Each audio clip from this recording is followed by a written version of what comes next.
आज की कथा में हम अधर्म और धर्म क्या है हमारे लिए, खास करके कलयुग में भी। महाराज निमि और नवयोगेंद्र इनके संवाद में इसको आज हम श्रवण करेंगे। श्रीमद् भागवतम का एकादश स्कंद 5वां अध्याय। भक्तिहीन पुरुषों की क्या गति होती है और भगवान की युग के अनुसार क्या पूजा विधि है जिससे आत्म साक्षात्कार और भगवान को भी हम प्रसन्न कर सकते हैं। राजा निमि नवयोगेंद्रों से प्रश्न करते हैं कि हे योगेश्वरों, आप लोग तो ज्ञानियों में भी बड़े श्रेष्ठ आत्मज्ञानी हैं। जो लोग इस संसार में भगवान श्री हरि का भजन पूजन नहीं करते हैं, उनकी कामनाएं भी शांत नहीं हुई है तथा जिनकी इंद्रियां भी उनके मन के वश में नहीं है, ऐसे लोगों की, अधर्म निरत लोगों की क्या गति होती है।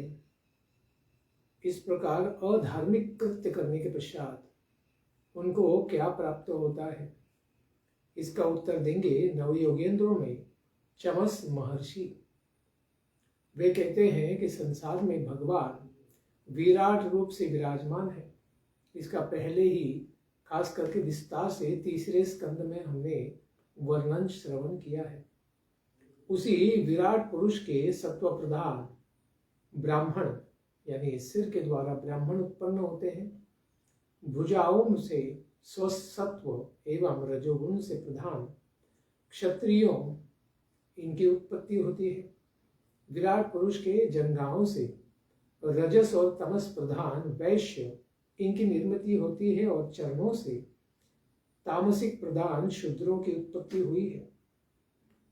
उनके ही जंघों से गृहस्थाश्रम की हृदय से उत्पत्ति, जंघाओं से गृहस्थाश्रम की उत्पत्ति, हृदय से ब्रह्मचर्य आश्रम की प्रवृत्ति होती है। वक्षस्थल से वानप्रस्थ और मस्तक से संन्यास, इस प्रकार के 4 आश्रम भी उत्पन्न होते हैं। इन चारों प्रकार के पुरुषों में परमात्मा को नहीं जानने के कारण अभी इनमें 2 प्रकार के लोग होते हैं। कुछ जो अपना धर्म, वर्णाश्रम धर्म को जानते हैं, मानते हैं और उसका पालन करते हैं, और दूसरा पक्ष में जो जानते नहीं, मानते नहीं और पालन भी नहीं करते हैं। तो इनमें जो नहीं जानने वाला पक्ष है, वो लोग भगवान का भजन नहीं करते हैं, क्योंकि भगवान ही यज्ञ है और उन्हीं का हमें पूजन करना चाहिए। उनकी प्रसन्नता के लिए ही वर्णाश्रम का पालन करना चाहिए, इसका उन्हें ज्ञान नहीं होता। इसीलिए वे जानबूझकर ईश्वर की, भगवान की अवमानना करते हैं, नास्तिक हो जाते हैं। वे लोग अपनी मनुष्य योनि से भी क्या करते हैं, भटकंती में और भ्रष्ट हो जाते हैं, और इस मनुष्य जन्म के बाद वो भ्रष्ट होकर पाताल लोक में या पशु योनि में चले जाते हैं। यानी वे लोग मनुष्य जन्म का लाभ न लेने के कारण पतित हो जाते हैं। इनमें ही कुछ स्त्री भी होते हैं, शूद्र भी होते हैं, जो भगवान श्री हरि की कथा से सदा ही दूर बने रहते हैं, भक्तों के पास में नहीं आते हैं, तथा कुछ लोग भगवान के कीर्तन से भी दूर रहते हैं।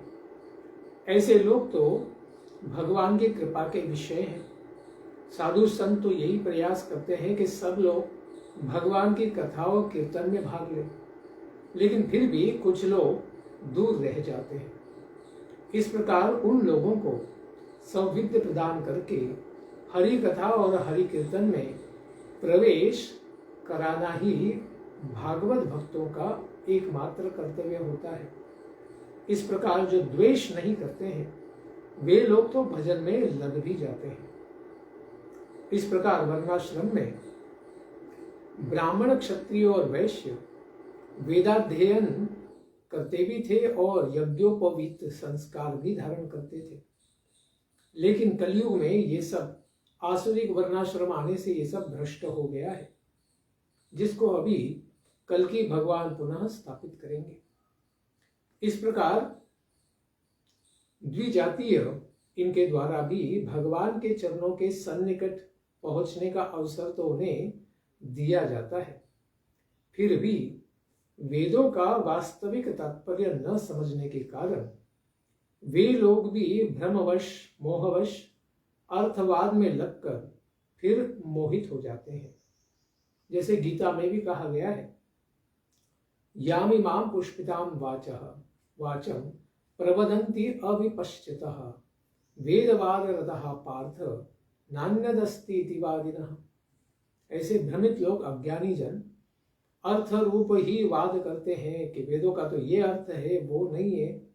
इस प्रकार से विवाद में आसक्त होकर वो वेदों का पालन भी नहीं करते और उसे संसार में प्रमाण के रूप में स्थापित भी नहीं कर पाते, खुद भी भ्रमित और दूसरों को भी भ्रमित करते हैं।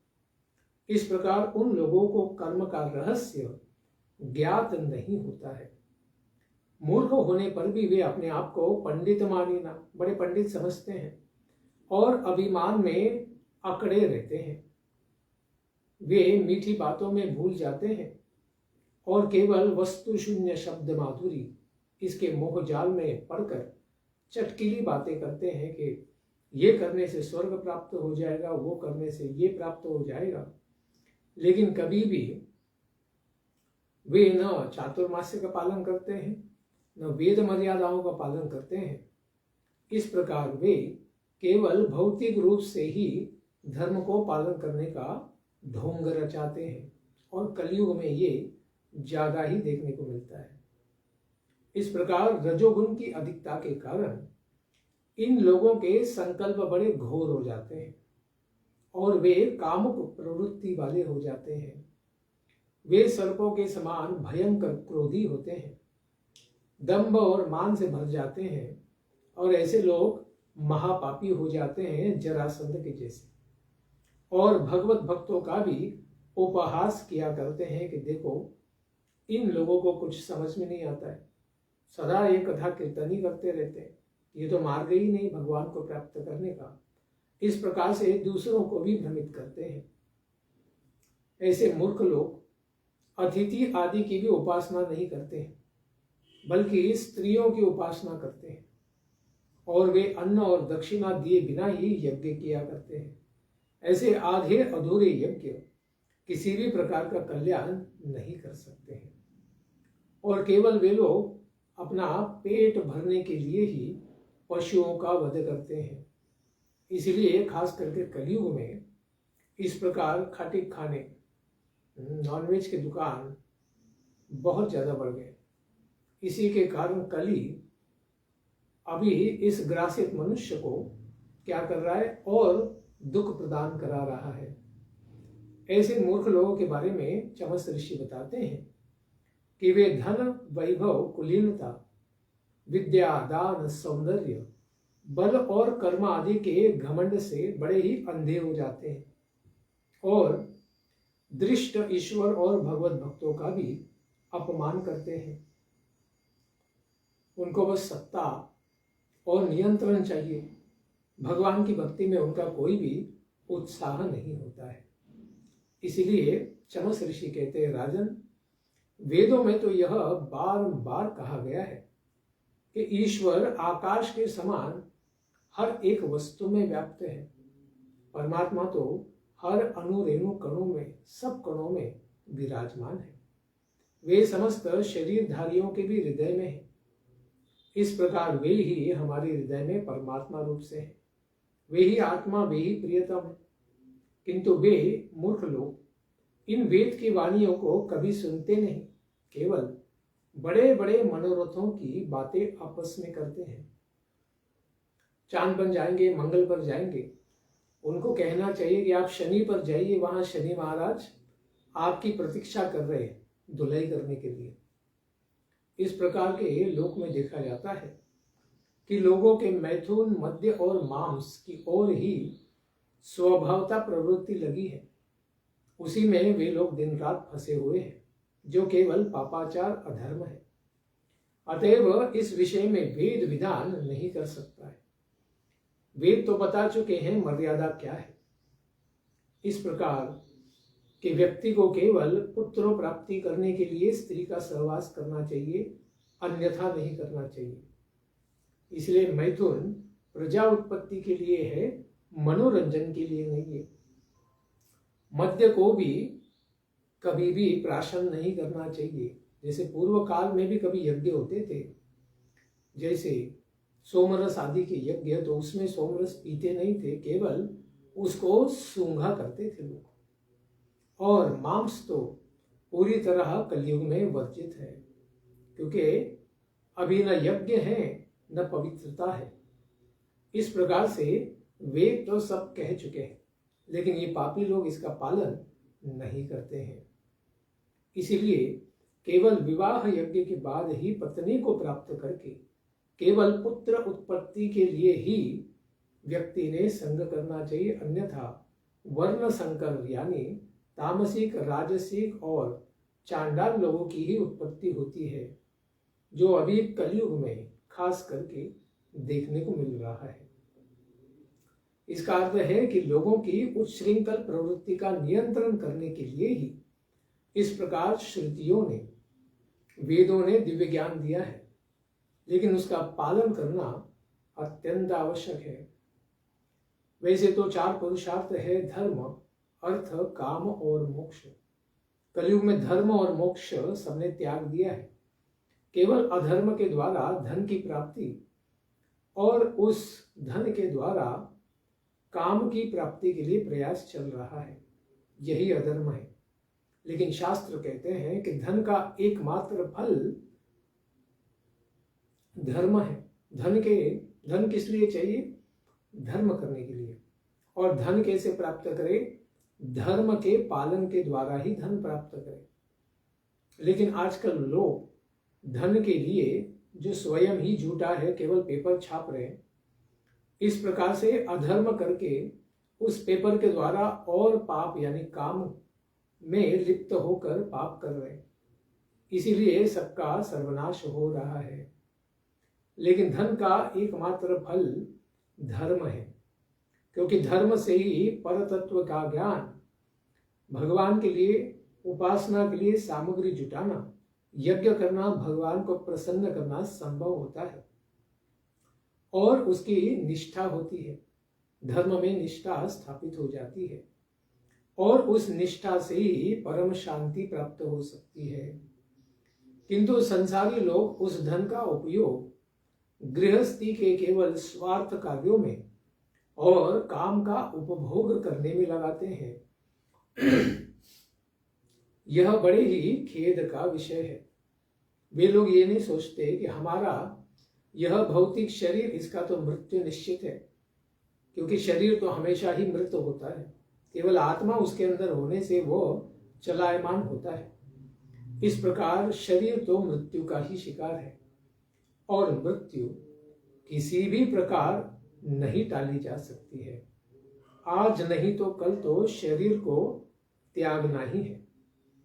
इस प्रकार पूर्व के काल में सौत्रामणि याग यज्ञों में भी सूरा का पान नहीं होता था, केवल उसे सूंघने का ही विधान था। इस तरह पशु की भी आलंबन यानी स्पर्श का विधान है, उसे मारने का विधान नहीं है। इसी प्रकार शास्त्र धर्म की रक्षार्थ है और अपनी पत्नी के गर्भ से सत संतान उत्पन्न करने के लिए ही व्यवाय यानी स्त्री संग इसका विधान किया गया है। इस प्रकार स्त्री सहवास जन्य आनंद का उपभोग प्राप्त करने के लिए नहीं है, एंजॉयमेंट के लिए वाइफ नहीं है। पत्नी तो पतनात्रायते, पति को नरक से या नरक में गिरने से जो बचाती है, धर्म करने में मदद करती है, उसी को पत्नी कहा गया है। इसलिए स्त्री भोग का विषय नहीं है, वो तो धर्म का विषय है। इस प्रकार संसारी जन अपने इस विशुद्ध धर्म को नहीं जानते हैं और जानना भी नहीं चाहते हैं।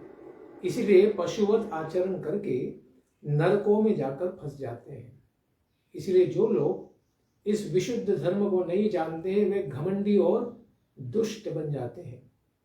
वे लोग अपने आप को ही श्रेष्ठ मानते हैं ऐसे धोखे में पड़े हुए लोग पशुओं की हत्या करके बस उनको खाते हैं और परलोक में भी वो फिर पशु पुनः वापस आएंगे और उन लोगों के ऊपर आक्रमण करके जिंदा ही उनकी आंतड़ियां निकाल के खाएंगे। इसी प्रकार से शास्त्र में कहा गया है। इस प्रकार शरीर जो सदा ही मृत है, इसको पालने के लिए अधर्म नहीं करना चाहिए। अपने इस शरीर के साथ तो जो लोग प्रेम की भी गांठ बांधते रहते हैं कि ये मेरा शरीर और इस शरीर से उत्पन्न जो दूसरे शरीर हैं वे भी मेरे ही, अहम ममिति का भाव, इस प्रकार से अनात्म बुद्धि को धारण करके वे अपने परमात्मा आत्म वस्तु भगवान श्री हरि का द्वेष करते हैं और भगवान के भक्तों का भी द्वेष करते हैं।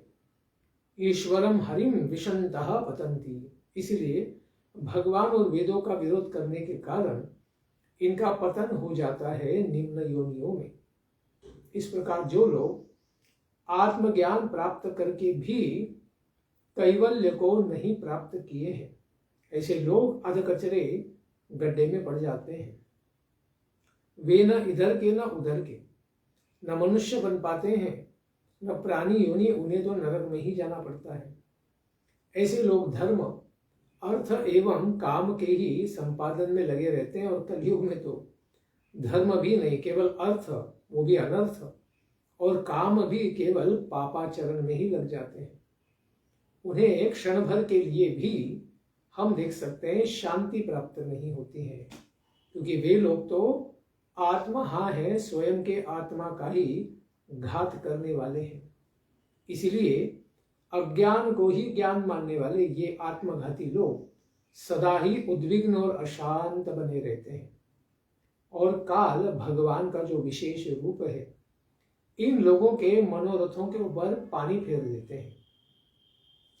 अपने कार्यों में सदा ही इस प्रकार विफल रहने वाले ये लोग सदा कष्ट का ही अनुभव करते रहते हैं। इन्हें किसी भी प्रकार का आत्म सुख नहीं प्राप्त होगा।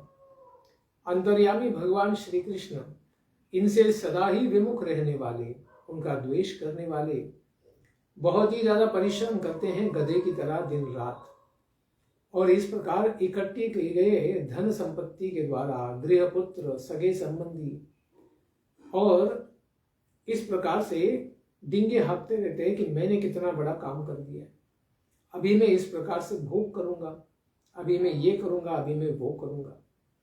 इस प्रकार लक्ष्मी का त्याग करके केवल माया के पीछे भागते हैं और मरने के बाद घोर नरकों में जाकर गिर जाते हैं।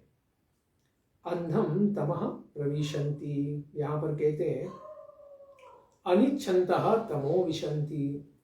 ईशोपनिषद में कहा है, उसी प्रकार से यहाँ भी कहा है कि ऐसे अधर्म निरत व्यक्ति सदा ही नरकों में वास करते हैं। तो राजा नेमि इसीलिए पूछते हैं कि हे भगवान, इन सब लोगों का कल्याण करने के लिए भगवान किन किन वर्णों को स्वीकार करते हुए किन किन युगों में किस किस प्रकार से आते हैं और उनकी उपासना उनके भक्तगण किन किन नामों और विधियों से करते हैं, इसके बारे में कृपा करके आप बताइए। इसका उत्तर देंगे नवयोगेंद्रों में महान करभाजन महर्षि। वे कहते हैं राजा से कि राजन, संसार चक्र में, काल चक्र में तो 4 युग हैं, सत्य, त्रेता, द्वापर और कलियुग। इन चारों युगों में भगवान केशव अनेक वर्णों यानी रंगों को धारण करते हैं, नामों को धारण करते हैं, आकारों को धारण करते हैं, और उनकी पूजा विधि भी भिन्न भिन्न प्रकार से की जाती है। सत्य युग में जो पहला युग है, इसमें भगवान का रंग श्वेत होता है, हंस अवतार। उनके सिर पर जटाएं होती हैं, वे वल्कल वस्त्र को धारण करते हैं, काल मृग चर्म को धारण करते हैं, दंड और कमंडलों को धारण करके इस प्रकार से ब्रह्मचारी रूप में सबको ज्ञान देते हैं। क्योंकि राजन, सतयुग में तो मनुष्य प्रायः बड़े शांत होते हैं, किसी से वैर नहीं करते, सबों के हितैषी होते हैं और समदर्शी होते हैं। वे अपने बाह्य और आभ्यंतर इंद्रियों को वश में कर लेते हैं ज्ञान के द्वारा और भगवान श्री हरि का ध्यान करते हैं। ध्यान के द्वारा ही वे भगवान की आराधना करते हैं। इस प्रकार वे लोग भगवान के कौन से नामों का उच्चारण करते हैं? हंस, स्वर्ण, वैकुंठ, धर्म, योगेश्वर, अमल, ईश्वर, पुरुष, अव्यक्त, परमात्मा इत्यादि दिव्य नामों का गुणगान, लीला, कीर्तन सब वहां के हंस लोग करते हैं। इसलिए प्रायः सतयुग में लोगों को हंस कहा जाता है और वे भगवान परम हंस के दिव्य नामों का उच्चारण करते हैं। उसके पश्चात त्रेता युग आता है। त्रेता युग में भगवान का श्री विग्रह लाल वर्ण का होता है। उनकी 4 भुजाएं होती हैं।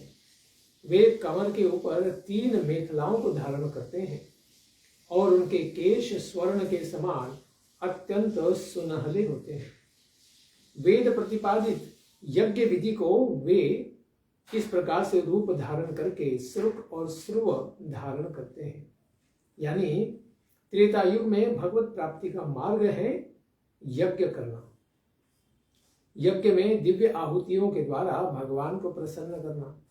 उस त्रेता युग में सर्वदेवमय भगवान श्री हरि की धार्मिक लोग, उनके भक्त, वेदज्ञ पुरुष ऋग्वेद, यजुर्वेद और सामवेद के मंत्रों के द्वारा इस प्रकार से आराधना करते हैं। इस त्रेता युग में लोग भगवान के किन नामों का उच्चारण करते हैं? विष्णु, यज्ञ, वृष्णिगर्भ, सर्वदेव, उरुकर्म, उरुक्रम, वृषाकपि, जयंत और उरुगाय इस प्रकार से दिव्य नामों का कीर्तन करते हैं।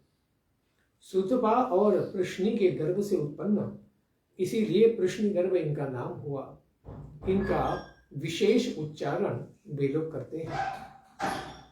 द्वापर युग में भगवान का रंग श्याम वर्ण का होता है। वे पीतांबर धारण करते हैं तथा शंख, चक्र, गदा और पद्म इस प्रकार से अपने आयुधों को धारण करते हैं। शंख के द्वारा दिव्य ज्ञान देते हैं, चक्र के द्वारा असुरों का विनाश करते हैं, गदा के और पद्म के द्वारा सबको शांति प्रदान करते हैं। उनके वक्ष स्थल पर श्रीवत्स चिन्ह का चिन्ह अंकित होते हैं और भृगुलता भी होती है। वे कौस्तुभ मणि आदि से खास करके संप्रति इस चतुर्युग की श्रृंखला में, जो पीछे 5000 वर्ष पूर्व ही भगवान द्वापर युग के अंत में घनश्याम श्याम सुंदर श्री कृष्ण थे, उन्होंने इसी प्रकार से सबको दर्शन दिया। इस प्रकार भगवान छत्र, चवर आदि से चिन्हित श्री भगवान के चरण कमल होते हैं, जिनको जिज्ञासु पुरुष, उनके भक्त उस समय में ईश्वर तत्व जानने की इच्छा से आगम विधि के द्वारा और वेदों के द्वारा उनका पूजन किया करते हैं। तो द्वापर युग में खास करके भगवान का पूजन मंत्रों के द्वारा उनके अर्चा विग्रहों की दिव्य और अत्यंत सुंदर मंदिरों के अंदर स्थापना करके की जाती है। सात्विक तंत्र, पंचरात्र के द्वारा उनकी पूजा की जाती है।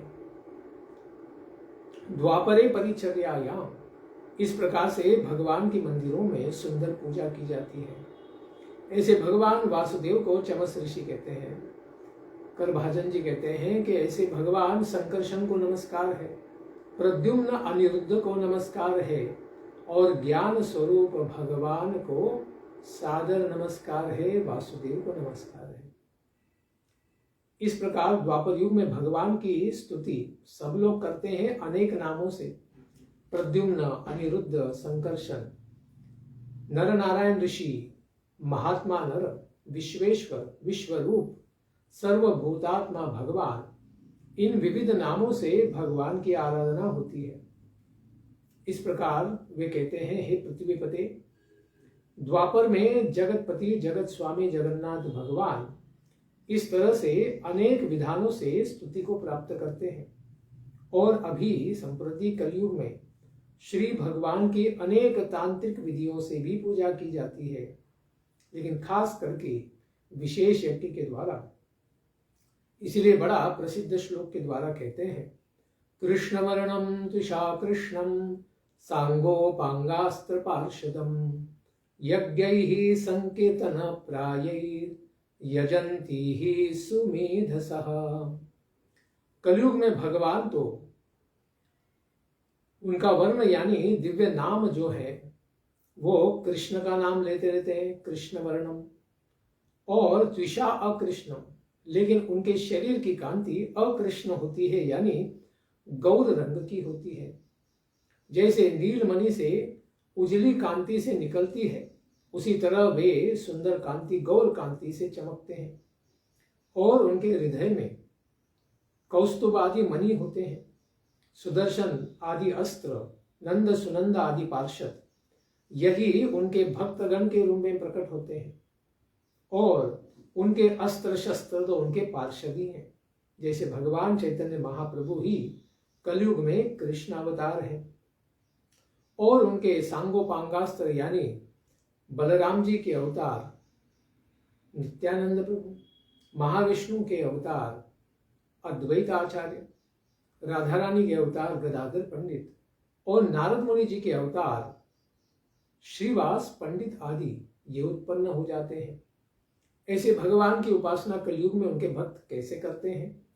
कहते हैं कि संकीर्तन प्रायैः यज्ञैः सुमेधसा यजन्ति।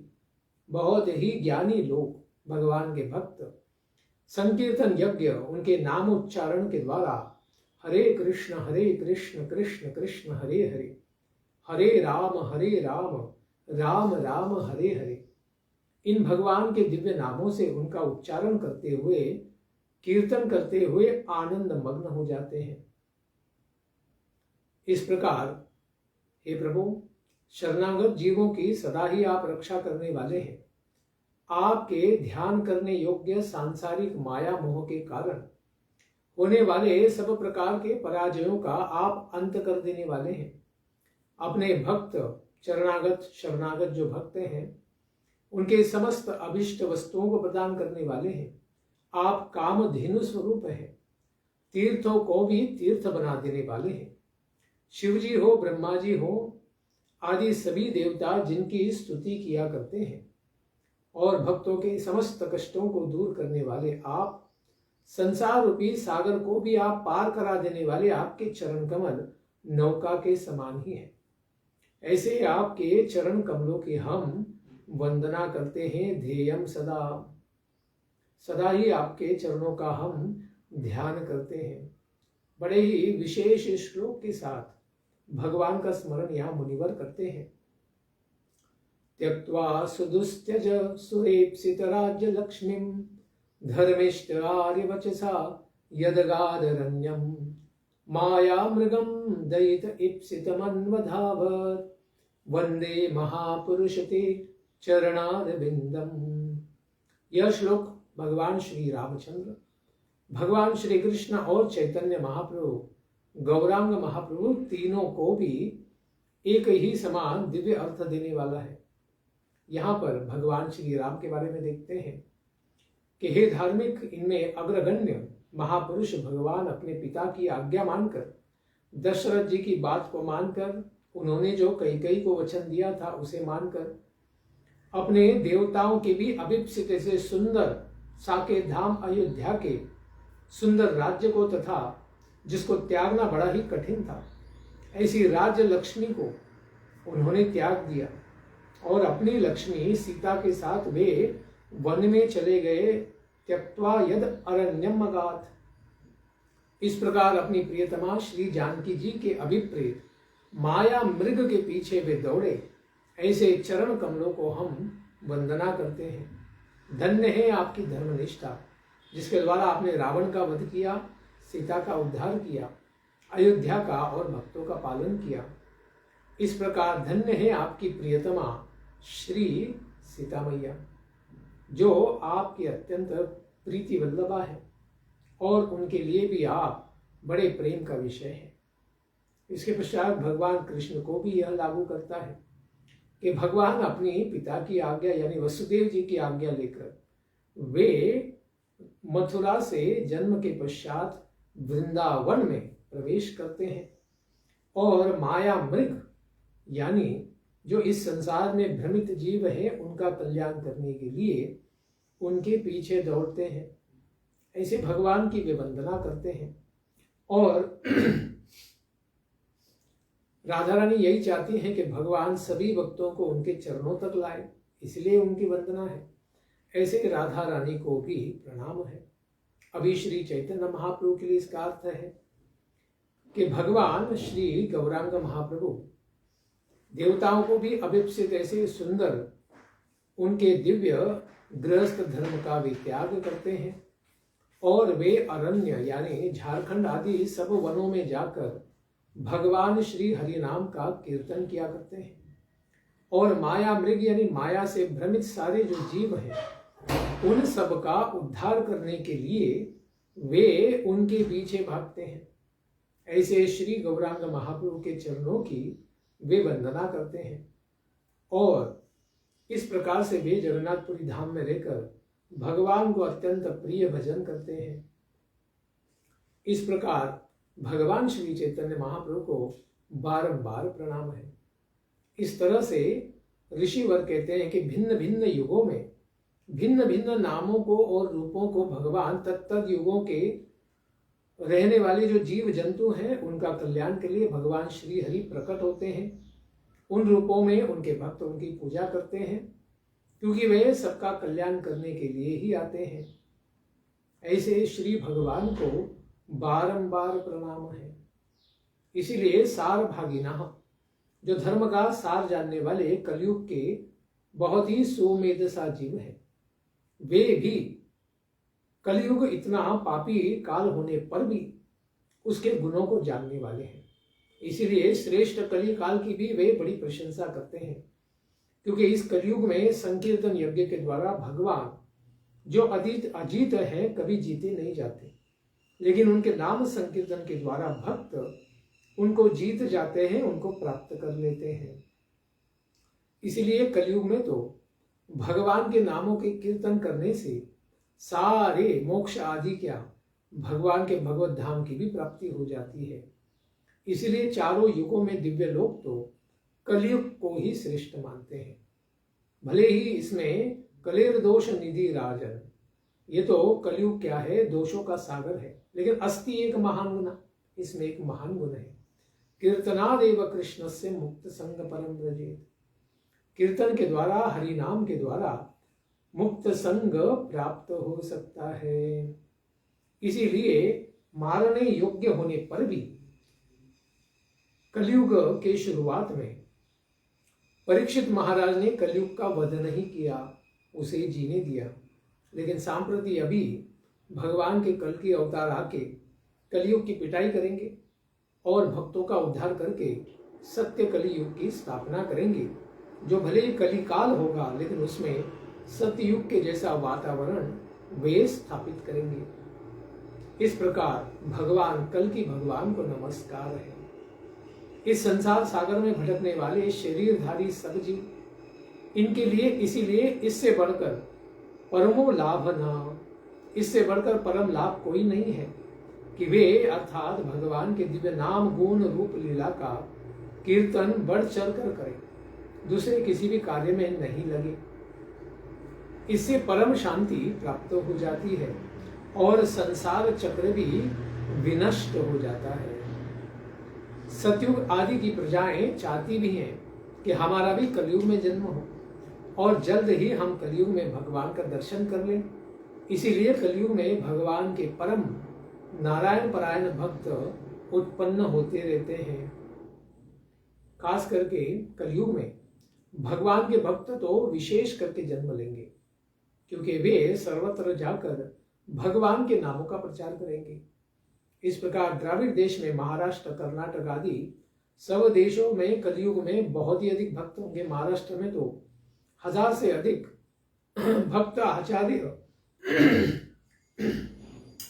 उत्पन्न हुए थे। जैसे तुकाराम महाराज आदि नामदेव, ज्ञानेश्वर। तभी दक्षिण भारत में भी ताम्रपर्णी, कृतमाला, पयस्विनी, परम पवित्र कावेरी महानदी, इन नदियों के तट पर भी अनेक भक्त जैसे पुरंदर दास और राजा कुलशेखर आदि यह भी उत्पन्न होकर विशेष प्रचार करेंगे। इस प्रकार जो मनुष्य इन दिव्य नदियों में गंगा, जमुना, सरस्वती, कावेरी, गोदावरी, कृष्णा, इन सब नदियों के जल में नित्य ही स्नान करता है, उनका अंतःकरण शुद्ध हो जाता और वे भगवान वासुदेव के परम भक्त बनकर भगवान का दर्शन करते हैं और संसार से मुक्त हो जाते हैं। इसलिए जो मनुष्य कृतकृत्य बुद्धि और भेद बुद्धि का परित्याग करके पूर्ण रूप से सबके रक्षक, खास करके उनके भक्तों के रक्षक भगवान मुकुंद के शरणागत हो जाते हैं, वह देवता, ऋषि, पितृ, आप्तगण इन सब के ऋण से सदा ही मुक्त हो जाते हैं। उन्हें इन सब ऋणों से मुक्त होने के लिए और कुछ भी करना नहीं पड़ता। केवल भगवान की निष्काम भक्ति करने मात्र से वे सारे ऋणों से मुक्त हो जाते हैं और वे किसी का भी किंकर या दास नहीं रहते, क्योंकि वे अच्युत भगवान श्री कृष्ण के भक्त बन चुके हैं। इसलिए वासुदेव सर्वमिति, सब जगह भगवान का दर्शन करने से उन्हें किसी भी प्रकार का कर्म फल या पाप बाधित नहीं कर सकता है।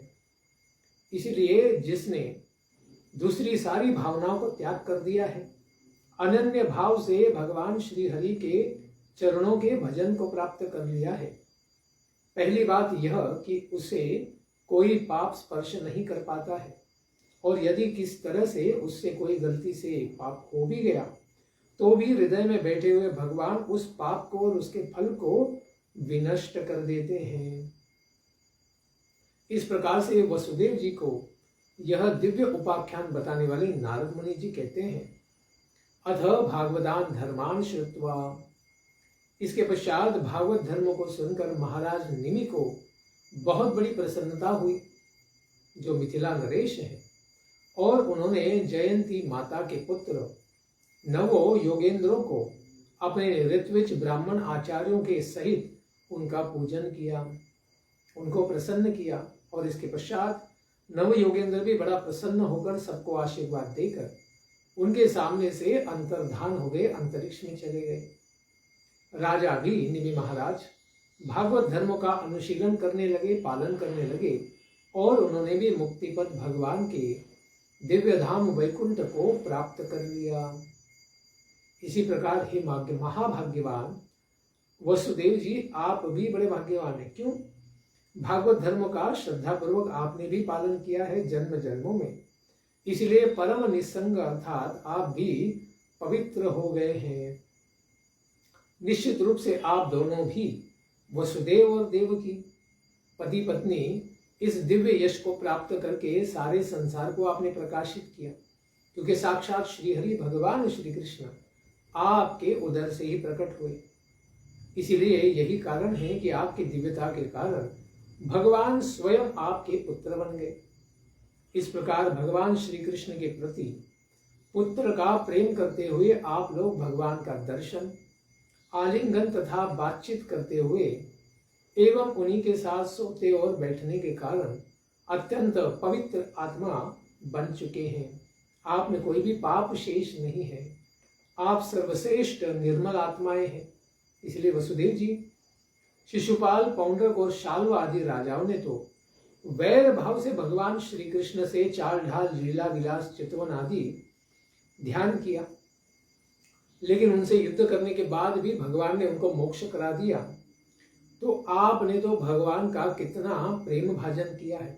सोते, बैठते, चलते फिरते, नाचते गाते स्वाभाविक रूप से भगवान श्री कृष्ण के समान ही आपने दिव्य आनंद को प्राप्त कर लिया है। आप लोग तो भगवान श्री कृष्ण से बहुत ही प्रेम करते हैं, अतएव आप लोगों के विषय में मुक्ति, मोक्ष और भगवत धाम की प्राप्ति, इन सब बातों की चर्चा ही क्या करनी है। जब भगवान ने बड़े बड़े असुर, बका बकी सबको उद्धार कर दिया, अपने धाम भेज दिया, तो कैमुत्य न्याय से कहते हैं, तो आपके बारे में जो भगवान से प्रेम करते हैं सदा ही, आपके कल्याण के लिए आपको और कुछ भी करने की आवश्यकता नहीं है।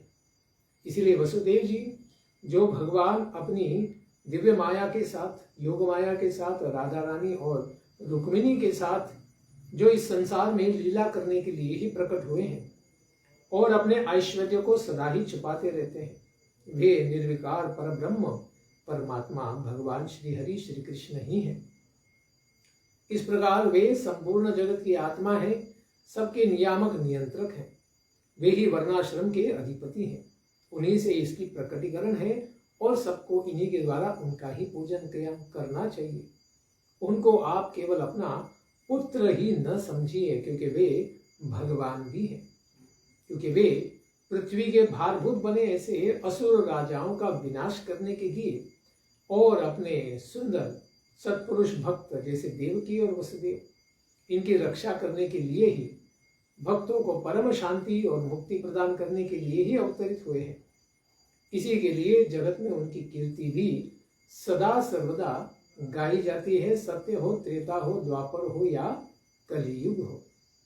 इस प्रकार से शुकदेव गोस्वामी कहते हैं कि महाभाग्यवान वसुदेव जी इस प्रकार सुंदर आख्यान को नारद मुनि से श्रवण करके बड़े ही आश्चर्यचकित हो गए कि हमारा पुत्र ही भगवान है। जय हो।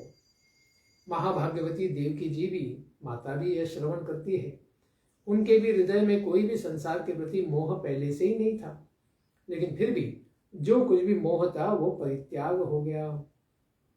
इस प्रकार इस सुंदर और अत्यंत पवित्र कर देने वाले इतिहास को जो भी भक्त बड़े एकाग्र चित्त से धारण करता है, श्रवण कीर्तन स्मरण करता है, वह इस देह में रहते हुए भी संपूर्ण पापों के प्रभाव से जन्म जन्मांतर के कर्म फलों से मुक्त हो जाएगा और ज्ञान मिश्र भक्त ब्रह्मपद को प्राप्त कर लेगा और परमात्मा दर्शन वाला योगी भगवान का योग मिश्र भक्त परमात्मा का दर्शन प्राप्त करेगा और भगवान का निस्सीम केवल प्रेम भक्ति करने वाला भक्त भगवत दर्शन प्राप्त करेगा और भगवान के निज धाम गोलोक वृंदावन को अवश्य ही प्राप्त करेगा।